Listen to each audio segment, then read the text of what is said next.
in the early 70s, in 71 and 72, I was a postdoc at the University of Utah, and which was a really interesting kind of postdoc. The main talents that you needed to be a postdoc at University of Utah with Jim Ball was you had to be able to ski and play tennis and cook and hike and camp. And I didn't know that when I went there, but I found that it was a wonderful match, and I had a wonderful time and did some physics too. And I remember Jim saying, "Yeah, next summer, Steve, you should go to the Aspen Center for Physics. This is the perfect place for you." And I didn't know anything about it, but Jim had always given me reasonable advice. Sometimes he told me to go down a trail I shouldn't be going down when I was skiing with him, but most of the advice he gave me was great.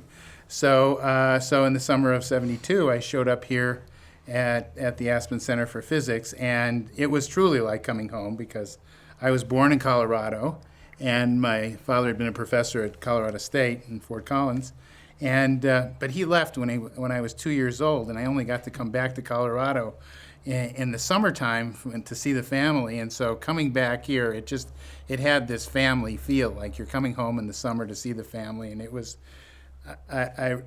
just a wonderful feeling coming into town. And then I came into town and I saw friends like Sid, who I had seen when I was a postdoc in Israel, and they were doing all the fun things that I had loved to do when I was in Salt Lake, and hiking and playing tennis and biking and all the great outdoor activities that I love to do. And so it was really great. And the physics was terrific. The people here were it was so easy to start a collaboration. And that summer, that very first summer, I started a collaboration with Bill Frazer and Roberto Peche and Chung-Yi Tan. We wrote this great paper that summer.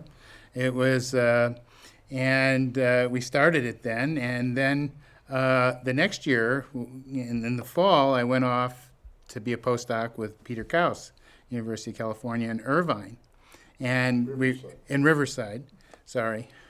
And we finished that paper. I made some trips down to San Diego to see Bill Frazer, and we finished up that paper.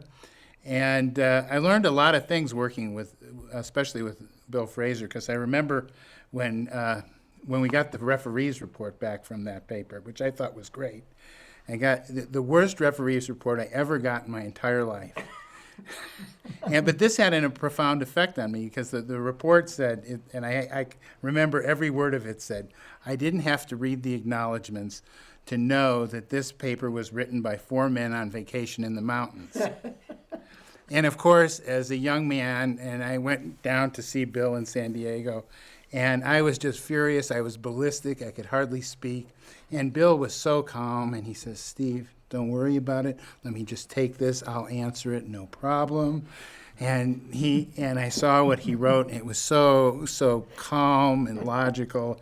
And of course the paper sailed through, and it got a fair amount of play that year, and it was talked about in a lot of places and conferences and stuff like that.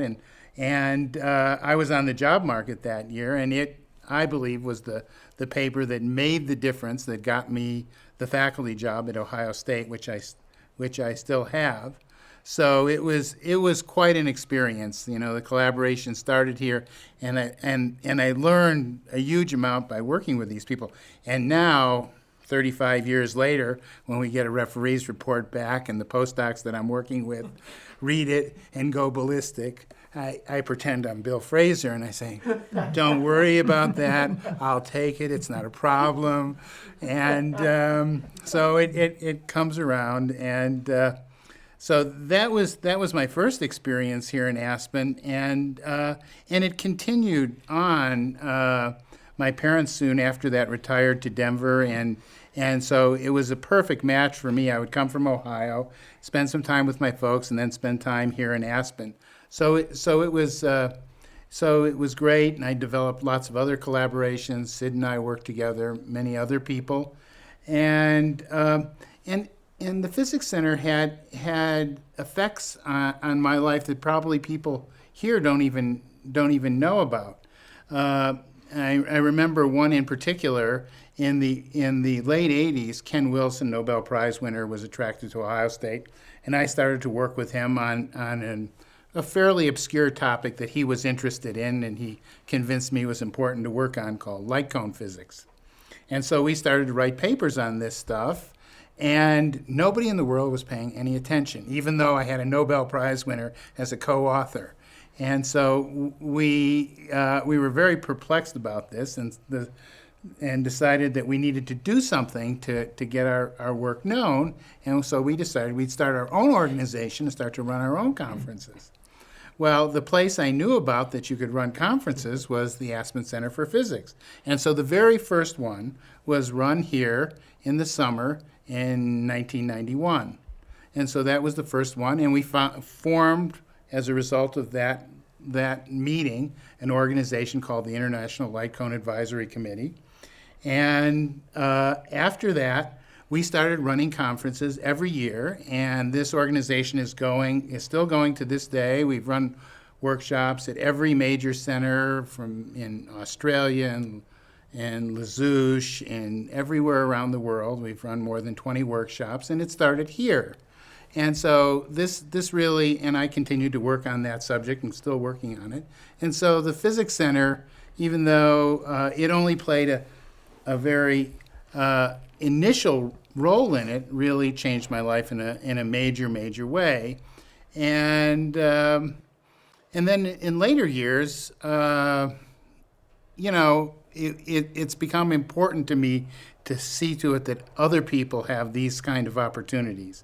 And so I've gotten involved and had the chance to work for the Physics Center, and that's been great. It's really been fun to work on various projects that are happening here, whether it was problems we were having with housing and worrying about how we're going to house the next generation of young physicists, or how we're going to invest our funds, or put everything on a smoother economic footing. But this has been really fun and exciting for me over the years, and it's changed my life in a way I wouldn't have predicted when I was a graduate student at MIT, that my life would somehow center around a little town in Colorado called Aspen, but it does. And every year this is the high point. This is the thing I look forward to more than anything else.